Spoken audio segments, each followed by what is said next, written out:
please welcome to the stage, Tod Kelly.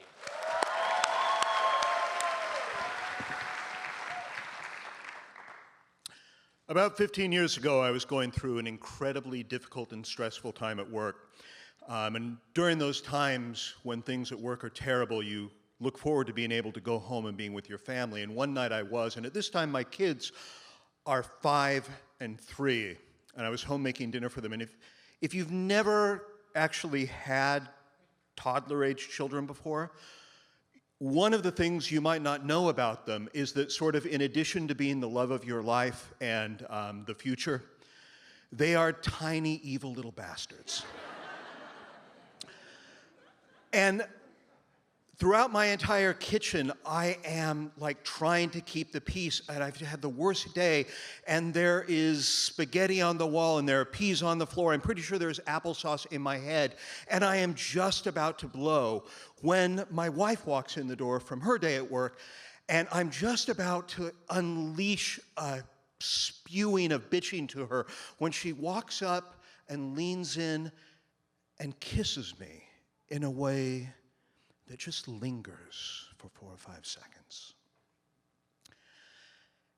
And if you've never had toddlers before, you wouldn't necessarily know this, but when you have toddlers and you have a kiss that lasts for 4 or 5 seconds, that's your sex. That's what keeps you going for a week or two, really.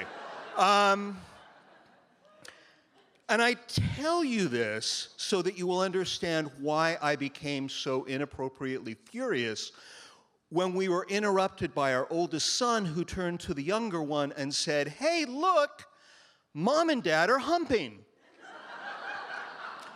And I whirled around and I pointed at him and I said, "What did you say?" And he said, "I said Mom and Dad are humping." And I said, "Where did you hear that word?" And he said, "I heard it on the playground." I said, "You're not allowed to use that word." And at this time, I should let you know, my wife, who is smarter than I am and can see many steps further ahead than I can, at this point is leaning in and whispering, "You need to stop talking right now." I'm like, no, I got this. And he said, "Well, my son is like, why can't I use the word humping?" And I said, "Well, do you know what it means?"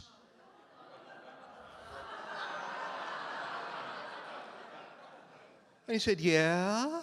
I said, "Okay, what does it mean?" And he said, "I don't know." And I said, "Okay, new rule in this house. If you don't know what a word means, you can't use it." And my wife is like, "This is I'm like, "No, I got this. Problem solved. Because I am an awesome father, I am the king of my house, and I solve all parenting problems like that.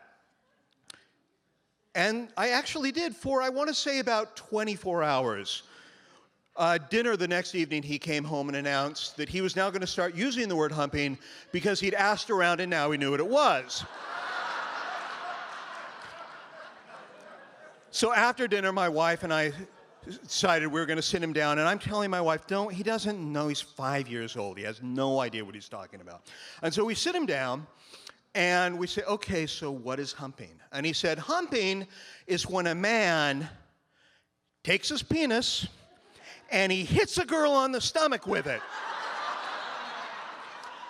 And before my brain can catch up with my mouth, I hear myself saying, "No, that is foreplay."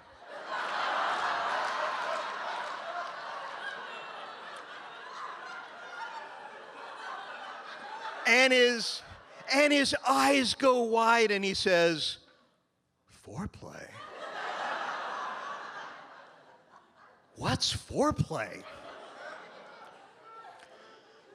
So later that night, as we're getting ready for bed, my wife says, "Now, I know he's 5, but now he has to have the talk." And I'm like, "Yeah, how do you think we should do that?" My wife is, "What do you mean we, paleface?" This is a whole you, Doug, and you're the man, he's a boy. This has got to be on you. And so I said, "Okay." And it's important, before I tell you the rest of this story, that you understand how much I really wanted to stick this. I wanted to nail it. Because in my own growing up, I had such a terrible experience when my father gave me the birds and the bees speech. I'm now going to give you my father's birds and the bees speech verbatim. I was 17 years old, and by the way, I was already very sexually active. And my father called me in and he said, there's some things you gotta know, and I'm gonna tell you about the facts of life and the birds and the bees now. And here's what you need to know. Someday, you're gonna be with a woman and you're gonna decide you have urges you wanna follow through on. But you shouldn't do it when you're married. So this is what you do. When you have the urges, you think, what would it be like to use her toothbrush? And that'll take care of the problem. I'm like, that's terrible. Like, I would brush the shit out of my teeth with anybody's toothbrush if they were willing to have sex with me when I was 17 years old. And that's just the specific. Like, if my dad had meant it more metaphorically, like, just imagine, like, if she'd ask you to put your mouth on something unsanitary before you could go to the promised land. Yeah, that ship had already sailed as well.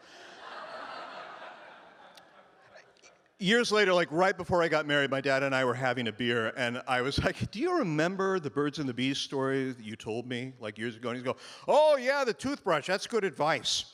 And I'm like, no, it was terrible. This was a time in my life, Dad, where I really could have used some assistance and guidance, because the thing about sex is you're ready to do it physically at a very early age, but there are all kinds of consequences. And I'm not just talking about pregnancy and venereal disease and sexual transmitted diseases.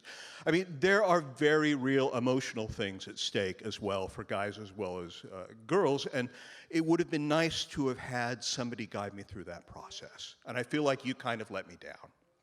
And my dad said, well, you know, I'm sorry, but here's the thing about parenting. This is all parenting is. You know, you say a piece to your kid, you send him out to the world, you cross your fingers, and you hope for the best.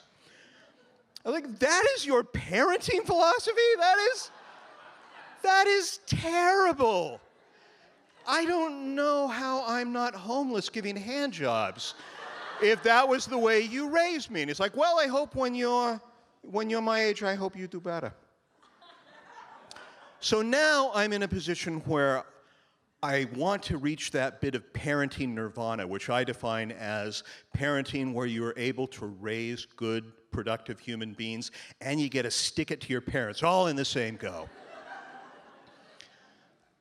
But how do you teach a 5-year-old about sex? Because sex is more than just the physical workings of a human body. Trying to describe a 5-year-old what sex is like trying to talk to somebody who's been deaf their entire life and trying to define music. It doesn't translate very well. And I had no idea what to do until a friend said, you know, if you go to the library, they actually write books for toddlers about sex. And I was like, no, they really, really do. And I found that idea that there would be toddler sex books to be simultaneously sex-positive, healthy, and kind of creepy, and hilarious, all rolled into one. And the thing about it is, once you know that those books are out there, you look at any child's book, and suddenly, that's all you can think about. And so I'm thinking, as I'm reading to the kids for the next week, I'm thinking about the Bernstein Bears Play Doctor, or Horton Fertilizes the Egg, Goodnight Poon, and I'm gonna go with Bi-Curious George Meets a Man with a Big Yellow Hat. They're just, my point is that you just begin to see it everywhere. And I go to the library, and indeed there's an enormous section of book for kids on sex. And I start to sit down in the aisle and read them, and then it occurs to me I am suddenly every parent's worst nightmare, the middle-aged man in the children's section reading a book about sex. So I just grab a few at random, and I take them home, and that Saturday, I tell my son, we're going to sit down, and we're going to have a talk, and I'm going to teach you what humping really is. And we sit down, and I'm reading through the books to him, and not surprisingly, his eyes begin to glaze over, because the books, they're communicating pretty directly what the physical aspects of sex are. But again, it's hard for a kid to grasp that. It's hard for me to grasp that, to be honest with you. Like, there's that Rorschach test, which is the diagram of the female reproductive system, where you've got the eggs and the fallopian tubes, and they come into the vaginal, and then there's the tapering of the canal, and it looks like, if you were on acid, what the Karate Kid would look like. I can't explain to my son what this has to do with a vagina. I don't really know what this has to do with a vagina, and I've been in a couple of them. I'm going through, and he's glazed, and he's doing that thing that kids do when they sit on the couch and their legs start to go like this because they're just so bored. And I'm blowing it. I am blowing it massively. And finally, I just put the books down, and I decide, fuck it. I'm going to give him the speech I wanted my dad to give me. And so I said, all right, pay attention. I'm going to tell you the real dirt now. When you get to a certain age, it's going to be in about 10 years or so, you're going to want to have sex, and you're going to want to have it all the time. And here's the thing. A lot of people are going to tell you that sex is bad, and it's not. It's good, and it's healthy, and it feels amazing. And once you've had it once, you won't be able to stop because it is unbelievable. It's like nothing you can even imagine. But here's the thing. It takes responsibility. You need to be able to take care of your body, not only for you, but because anybody you're with is going to have consequences with whatever you do. You could make a decision to have sex with somebody and have consequences that would have devastating effects for the rest of your life if you're not careful. But there's even more than that. Because here's the deal.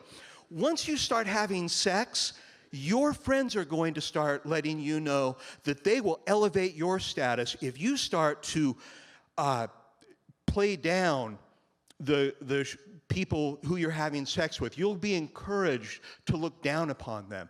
And you can't do that because sex, even if it's a one-night stand, it's a very important thing. It's a very sacred thing. That person has given you a gift, and you need to understand that that's a gift. And even if you're going your separate ways, you need to cherish what they've given you. And by the way, if you tell her you're going to call, would it kill you to pick up the phone? And my son does this, and I'm like, yes! A question, give and take. We are communicating. This is exactly what I wanted to have happen. So yes, son, what is your question? And he said,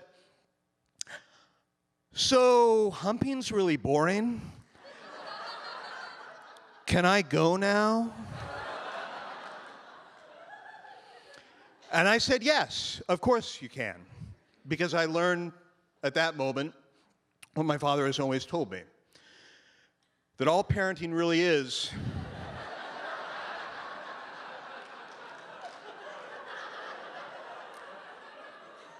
I'd said my piece. So I sent him out to the world. I crossed my fingers, and I hope for the best. Thank you.